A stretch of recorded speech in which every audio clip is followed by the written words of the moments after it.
Sophie Reynolds had always been a hard-working woman. She held 2 jobs to make ends meet and keep her household running, even with the tight wages she earned. She lived in a big city where the frantic pace made life even harder for those without access to basic resources. But above all, Sophie had a dream: to take care of her health, which had been silently deteriorating. One afternoon, after feeling a sharp pain in her chest, Sophie decided to go to the nearest hospital. She knew she didn't have health insurance and expected some difficulty, but nothing prepared her for what came next. When she arrived at the reception, her request for care was denied immediately. "No insurance? Only real emergencies," the attendant said coldly, making it clear that Sophie didn't qualify as a priority. Desperation consumed her, the pain intensified, and the rejection echoed in her mind. In that moment, it wasn't just her body that was hurting, it was her soul, feeling invisible to a system that was supposed to protect everyone, regardless of financial status. With tears in her eyes, Sophie walked out of the hospital, unsure of where to go, while fear and anguish consumed her heart. The denial wasn't just a bureaucratic gesture. It was a cruel symbol of the inequality that crushes so many lives every single day. After being turned away, Sophie walked down the sidewalk, trying to control the pain that seemed to grow with every step. Her body no longer obeyed simple commands, and her mind was flooded with unanswered questions. How was it possible that, in the 21st century, someone could be ignored in the exact moment they needed help the most? As she searched for alternatives, Sophie called friends and family, but few were in a position to help her right away. Her cell phone, one of the few possessions she had, felt more like a silent witness to her isolation. She knew that without health insurance, she was at the mercy of luck and bureaucracy, a cruel game that had already stolen so many opportunities from her. Exhausted and out of strength, Sophie decided to go to a public clinic farther away. The wait would be long, the facility under-resourced, but it was the only real option left. On the way there, every minute felt like an eternity. She thought about her young daughter, about how she needed to be strong for her, and about how life could be so cruel to those who have the least.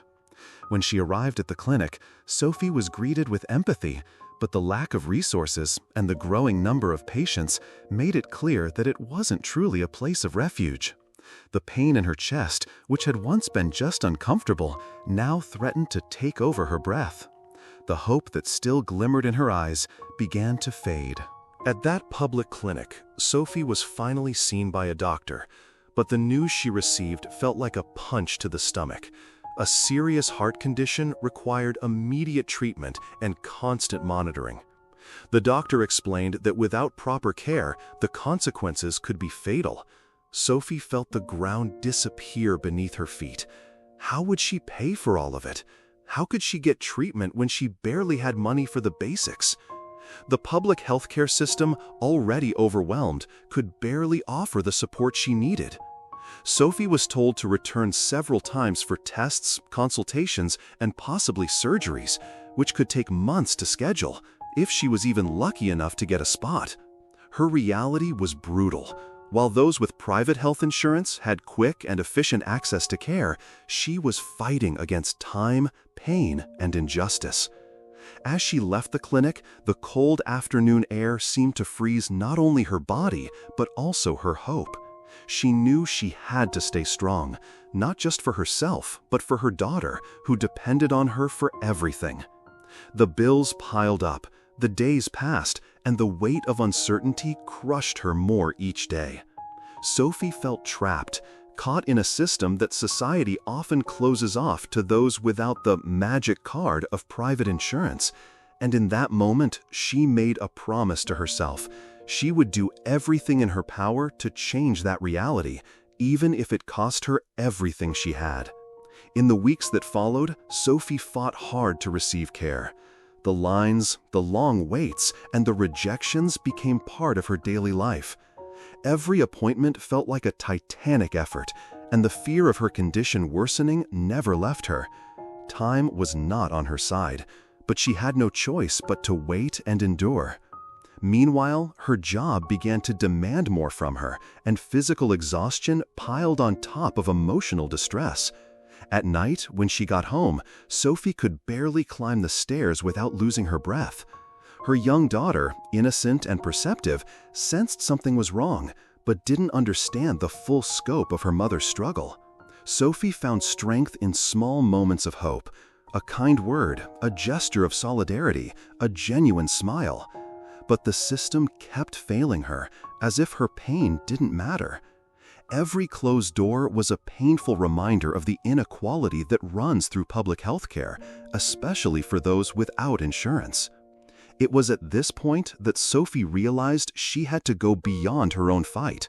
She decided to share her story, to raise her voice against injustice, and to seek support from communities facing the same struggle.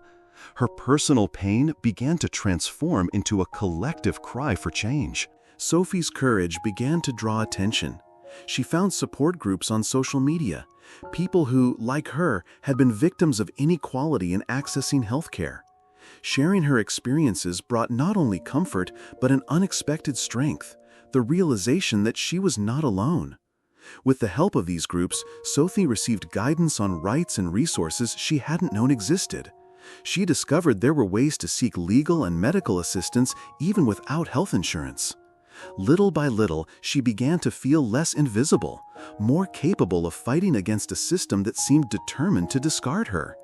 Still, the challenges remained overwhelming. Her fragile health demanded care that wasn't always accessible. On an especially difficult day, when the pain became unbearable, Sophie was rushed to a public hospital where she finally received the emergency care she needed. That hospitalization became a turning point. Doctors confirmed that her condition was serious but treatable if there was time, resources, and support. The road to recovery would be long, full of uncertainty and sacrifice. But even shaken, Sophie knew she couldn't give up. During her hospital stay, Sophie met others fighting the same quiet battle. Workers without access to health plans, patients waiting months for a consultation, families watching loved ones suffer due to a lack of proper care. Every story she heard was a portrait of the inequality woven throughout the system.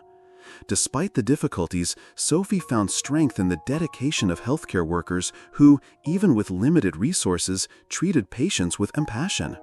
She clung to that hope and, day after day, faced the procedures, the tests, the questions, and the fear of the unknown. Meanwhile, outside the hospital, her daughter and a few friends mobilized to help her, raising money for treatments and supporting the household.